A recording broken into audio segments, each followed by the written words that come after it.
కన్యారాశి ఉత్తర నక్షత్రం 2, 3, 4 పాదాలు, హస్త నక్షత్రం 1, 2, 3, 4 పాదాలు, చిత్తా నక్షత్రం మొదటి 2 పాదాలు వెరసి కన్యారాశి. ఈ కన్యారాశి వారికి ఈ ఆగస్టు 7న జరిగేటువంటి పాక్షిక చంద్రగ్రహణం పంచమ స్థానంలో జరుగుతుంది. అంటే 5వ స్థానంలో జరుగుతుంది. 5వ స్థానం అంటే సంతాన స్థానం. కనుక సంతాన స్థానంలో ఈ గ్రహణం జరుగుతుంది కనుక దీన్ని ముఖ్యంగా గుర్తుంచుకోవాల్సింది ఏంటంటే, మీకు ఏమైనా సంతానం ఉన్నారా? సంతానం ఉంటే వారికి ఏమైనా ఇబ్బందులు ఉన్నాయా? వారికి కావాల్సిన ఏదైనా ఆర్థిక సహాయం కావాలన్నా, లేక వారు ఎక్కడికైనా వెళ్ళాలంటే మీకు చెప్పుకోలేకుండా ఉన్నారా అనేటువంటి అంశాల మీద దృష్టి ఉంచడానికి ప్రయత్నం చేయండి. ఒక్కోసారి వారికి కావాల్సిన అవసరాలని మీరు గుర్తిరిగి వారు అడగకముందే వెంటనే అవసరాలను తీర్చడానికి కూడా ప్రయత్నం చేయండి. ఇది సరదాగా మనం చెప్పుకునే మాటలు. కానీ ఒక్కోసారి వివాహమైనటువంటి అమ్మాయిలు కానీ వివాహమైన అబ్బాయిలు కానీ సంతానంలో ఉంటే వారికి ఏదైనా సమస్య వస్తే నాన్నగారికి తెలిస్తే ఏమవుతుందో, లేక అమ్మకి తెలిస్తే ఏమవుతుందో, ఇది దాచిపెడదాము అనేటువంటి ఉద్దేశంతో కూడా కొంతమంది ఉండొచ్చు. ఆ విధంగా దాచిపెట్టిన కారణంగా అది చిలికి గాలివానగా మారేటువంటి అవకాశాలు కూడా ఉంటాయి. కనుక మనమంతా కూడా ఇక్కడ ఏం ఆలోచించాలంటే కీడించి మేలించాలి. నాకు బాగా చక్కగా ఉన్నారనే సంతానం, వారికి ఏం ఇబ్బందులు లేవండి అని అనుకోవటానికి లేదు. ఏదో వారికి ఏదో వెళ్తుంటారు, చిన్నపాటి ప్రమాదం జరగవచ్చు.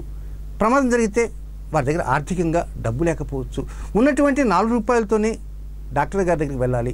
డాక్టర్ గారి దగ్గరికి వెళ్ళినంత స్తోమత లేదు కనుక నాన్న అడిగితే బాధపడతారు కనుక అలాగే డాక్టర్ గారి దగ్గరికి పోకుండా కూడా ఇంట్లోనే ఉండొచ్చు.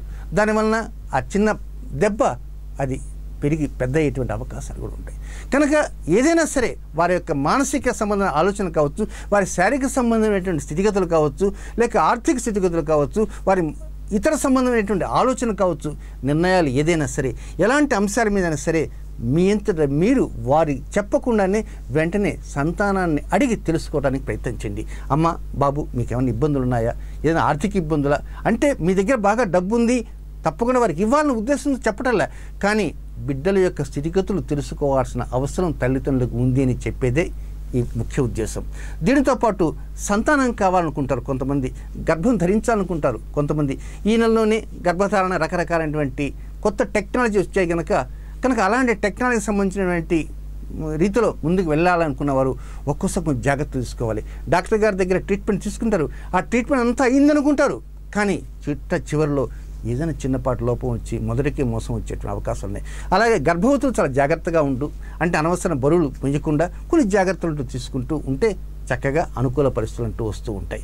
ఏది ఏమైనా చివరిలో చెప్పేటువంటి పరిహారం అంటూ ఒకటి ఉంది కనుక, అయితే ఈ పరిహారాన్ని ప్రత్యేకంగా ఎవరు పాటించాలి? బిడ్డలు పాటించాలన్నా, లేక తండ్రులు పాటించాలన్నా? తల్లిదండ్రులు అంటే తల్లిదండ్రులే పాటించాలి. ఎందుచేత కన్యారాశి జాతకులకి పంచమ స్థానంలో శ్రవణ నక్షత్రంలో జరుగుతుంది కనుక ఆ తల్లిదండ్రులే ఆ పరిహారాన్ని పాటిస్తే చక్కగా అనుకూలమైన పరిస్థితులు తప్పకుండా వస్తాయి. ఈ రాశికి ఖర్చు స్థానంలో జరుగుతుంది కనుక ఈ గ్రహానికి ఆ గ్రహానికి కొన్ని జాగ్రత్తలు కూడా తర్వాత వీడియోలో కూడా చూడటానికి అవకాశం ఉంటుంది. కనుక ఆ పరిహారాన్ని చివరిలో చెప్తాను. ఆ పరిహారం కన్యారాశి జాతకులు పాటించి తీరండి.